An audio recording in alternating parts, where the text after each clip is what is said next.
our posterity. Thank you. Thank you very much, Mr. Kukaji. Our next witness is Dianne Belsom, the founder and president of the Lawrence County Tea Party in South Carolina.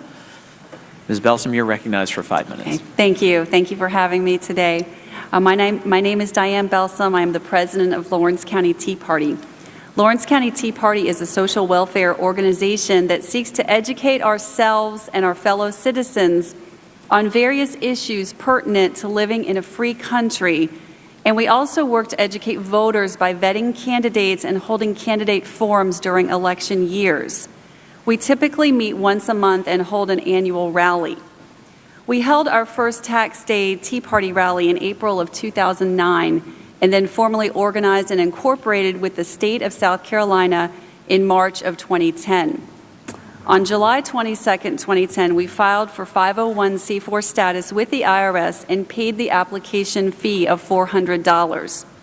We received a letter on August 11, 2010, stating that if more information was needed to process our application, we would be contacted within approximately 90 days.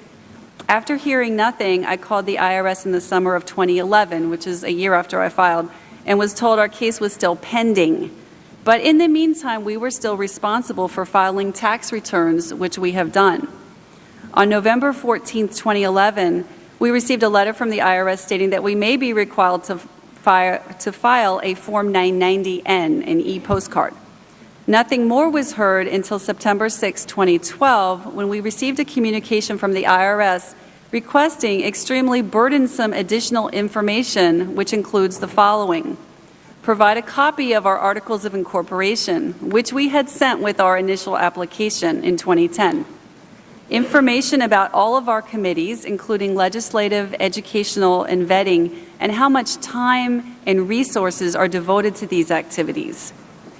They sent about 20 pages copied from our website and wanted confirmation that these were, in fact, from our website. Then they wanted samples from any other social media sites, including Facebook.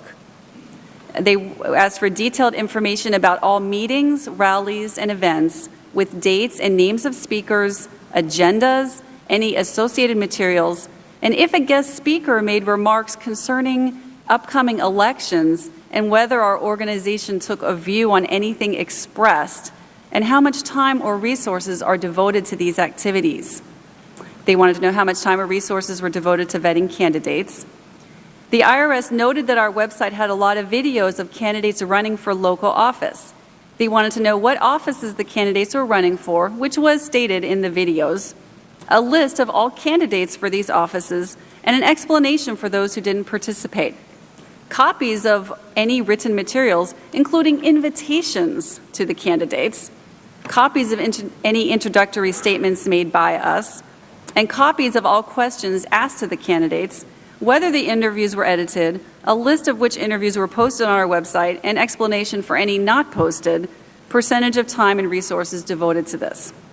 As regards a candidate forum we held, more questions were asked, including the date and elective offices for which it was held, a list of candidates and explanations for those who didn't participate, copies of opening remarks from us, who asked the questions, copies of all questions asked, copies of written materials, including invites to candidates and advertising, whether the videos posted were edited, and the percentage of time and resources devoted to these activities. Then they also asked for a list of expenses for the past 3 years, including any amounts expended in support of any candidate for federal, state, or local public office, which I might add is 0. Since I was already aware that the IRS was targeting Tea Party groups, I immediately contacted the ACLJ, and they agreed to represent us at no charge. Nevertheless, in order to comply with this information request, it took hours of time, stress, and aggravation. By the end of December, we had filed the requested information with the IRS. Then on January 31st, 2013, we received a request for more information, which included, again, a request for the Articles of Incorporation, copies of emails sent out on issues we deal with, plus copies from our Facebook. So emails sent out to our group members, I provided quite a few of those. Copies of free and paid ads placed in papers, pictures submitted to local papers, press releases, and materials for distribution. We complied with these demands on March 5th 2013, and it is now June 4th, 2013, so nearly 3 years, and to date, we have still heard nothing.